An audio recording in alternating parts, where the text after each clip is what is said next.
bahwa hal tersebut merupakan kekhilafan dan kesalahan saya pribadi agar tidak mengulangi hal serupa di masa mendatang.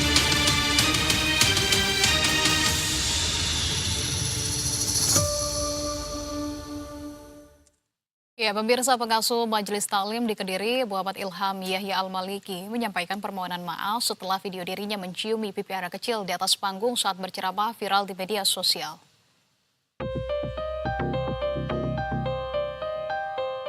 Beredar di media sosial dan viral, pengasuh Majelis Taklim di Kediri, Muhammad Ilham Yahya Al-Maliki, mencium pipi anak kecil di panggung saat ceramah. Aksi ini langsung mendapat reaksi beragam dari netizen karena dianggap tidak pantas dilakukan oleh seorang penceramah. Menanggapi kecaman dari netizen, Dai Muda Ilham menyampaikan klarifikasi dan permohonan maaf secara terbuka. Kejadian ini merupakan khilafan pribadi dan berkomitmen untuk memperbaiki diri serta menjadikan kejadian ini sebagai pelajaran berharga. Dengan penuh kerendahan hati, saya Muhammad Ilham Yahya Al-Maliki secara pribadi memohon maaf yang sebesar-besarnya kepada seluruh masyarakat atas beredarnya video yang menimbulkan kegaduhan. Saya mengakui bahwa hal tersebut merupakan kekhilafan dan kesalahan saya pribadi. Saya berkomitmen untuk memperbaiki dan menjadikan peristiwa ini sebagai pelajaran berharga agar tidak mengulangi hal serupa di masa mendatang. Ilham menegaskan video yang beredar merupakan video lama yang kini telah dihapus dari seluruh media sosial resmi Majelis Taklim yang dipimpinnya. Menurutnya, anak-anak yang tampak dalam video itu merupakan peserta rutin pengajian yang berada dalam pengawasan orang tua masing-masing. Menanggapi polemik ini, Wakil Menteri Agama Muhammad Syafi'i menegaskan bahwa tindakan itu tidak sejalan dengan nilai-nilai pendidikan keagamaan yang menjunjung tinggi etika, penghormatan, dan prinsip pesantren serta madrasah ramah anak. Menurut Syafi'i, Kemenak sejalan dengan kritik publik yang menilai tindakan tersebut berlebihan dan tidak pantas dalam konteks dakwah. Ia menambahkan pihaknya akan meningkatkan pengawasan terhadap implementasi madrasah ramah anak dan melakukan langkah pembinaan jika perilaku serupa terus berulang.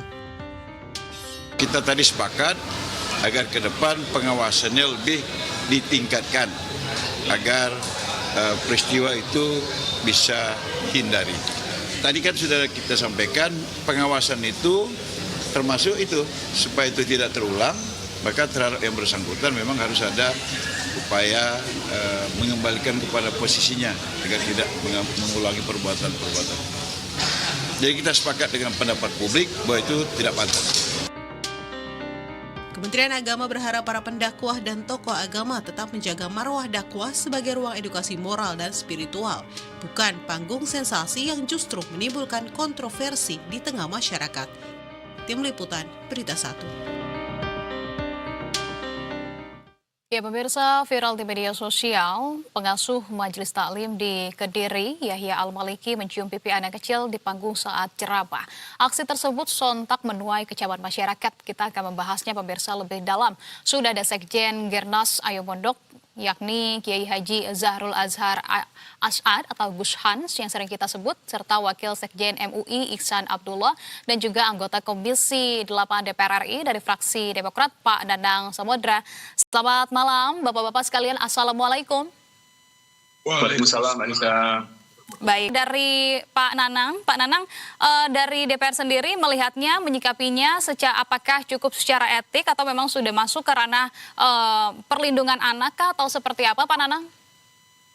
Jadi kalau kami melihat keadaan seperti ini ya sangat menyayangkan mengapa bisa terjadi seperti itu. Mungkin itu satu kekhilafan. Karena saya sendiri teringat 40 tahun yang lalu, ya bersama keluarga dapat beasiswa sekolah di Belanda. Anak-anak saya masih TK, TK-nya di TK GA. Kemudian biasa mencium tangan ibu guru, dan begitu sampai di Belanda, ibu gurunya marah. Mengapa cium tangan? Seharusnya kamu cium pipi gurunya.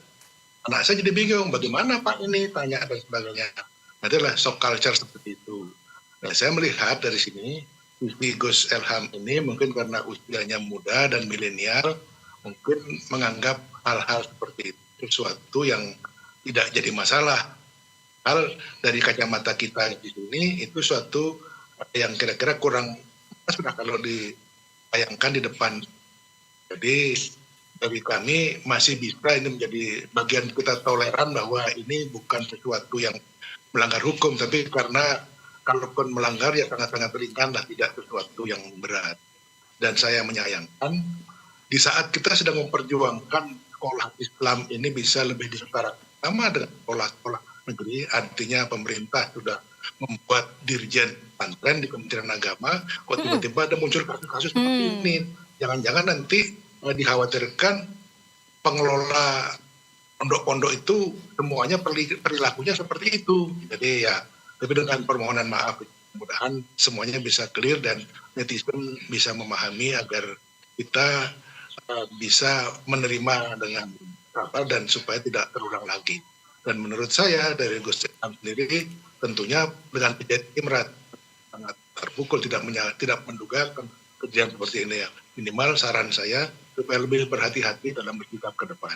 Terima kasih. Oke, artinya memang bisa menimbulkan sentimen yang tidak baik untuk lembaga lainnya seperti Dirjen Pesantren yang baru saja muncul juga. Tapi Nanang, kalau di satu sisi begitu ya, masyarakat memang marah begitu, kemudian melihat hal-hal yang tidak sebaiknya dan juga tidak elok begitu ya mereka lihat. Tapi di sisi lain juga masih banyak yang menanggapi seperti yang Anda sampaikan tadi, hal seperti itu sebetulnya masih biasa saja disebut sebagai bentuk kasih sayang begitu ya. Namun memang tidak pada tempatnya, artinya ada perbedaan kesadaran di masyarakat ini. Tapi bagaimana kalau dari DPR sendiri melihat mungkin ada strategika dari Komisi 8 untuk kemudian bisa meningkatkan begitu ya pemahaman kepada masyarakat tentang batasan interaksi yang pantas dan tidak pantas antara orang dewasa dan anak-anak, mungkin terutama di kegiatan-kegiatan sosial dan keagamaan begitu ya. Ini sangat sensitif sekali Pak Nanang.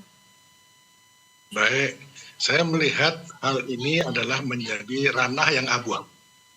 Beberapa tahun yang lalu pemerintah melalui Kementerian Agama mencoba menawarkan bagaimana kalau kita melakukan terhadap dai-dai ini. Tetapi rupanya penolakannya juga luar biasa, akhirnya tidak jadi terlaksana. Kita coba melirik ke negara tetangga, di sana seorang dai itu tidak bisa sembarangan kalau tanpa ada izin berbicara, tidak seperti kita di sini, los. Jadi mungkin ada baiknya diatur agar bisa melaksanakan tugasnya dengan baik. Dan saya melihat di lapangan para dai yang baru pulang sekolah dari luar negeri ini tiba-tiba mengkafir-kafirkan semua, membid'ahkan semua. Hal ini sebenarnya yang mereka harus di-training menyesuaikan dengan kondisi kita di sini kan negara kesatuan Republik Indonesia, bukan negara agama. Jadi kesatuan itulah diaturnya. Karena kita terdiri dari berbagai agama. Kalau kita ingat ke Piagam Jakarta, para alim ulama umat Islam pada zaman itu rela melepaskan kata dengan menjalankan syariat Islam bagi pemeluk-pemeluknya itu sesuatu yang luar biasa. Jadi kita harus bisa juga menata kota internal sendiri, bagaimana agar dai-dai ini benar-benar menjalankan dengan kaidah-kaidah yang kita miliki, utamanya dari segi agama dan norma-norma yang berlaku di Indonesia. Kadang-kadang norma-norma ini tidak sama antar negara dan seringkali inilah membuat perbedaan-perbedaan dan konflik-konflik tingkat internal. Itu saja dari saya. Oke. Ingin ke Pak Nanang. Pak Nanang, tadi juga kita sempat menyinggung begitu ya bahwa kemudian permasalahan ini, kasus ini semata-mata seakan-akan begitu ya, seperti yang disampaikan oleh Gus Han adalah seperti menjadi hidayah juga dari Allah Subhanahu Wa Taala begitu untuk kemudian bisa disegerakan nanti mendapatkan tempat khusus, perbaikan khusus, khususnya adalah di Dirjen Pesantren. Apakah hal tersebut juga akan ikut didorong serta-merta oleh pihak DPR RI, standarisasi dan juga etika dalam berdakwah seperti apa? Ya, tentunya nanti Dirjen Pondok Pesantren akan membuat konsep-konsep programnya seperti apa, setelah itu nanti kita evaluasi. Tapi saya yakin dengan adanya kasus ini juga memberikan hikmah bahwa ini akan mempercepat tugas-tugas Pondok Pesantren, Dirjen Pondok Pesantren dan melaksanakan tugas-tugasnya untuk lebih menertibkan lagi bagaimana tata cara berdakwah di Indonesia. Oke. Hanya itu yang bisa saya sampaikan. Oke, baik. Oke, baik. Kalau begitu ini juga bisa kita ambil pelajaran begitu ya, bagaimana kemudian ini memang tidak elok ataupun tidak juga elok secara etika begitu, terutama adalah di ruang publik di depan masyarakat umum begitu.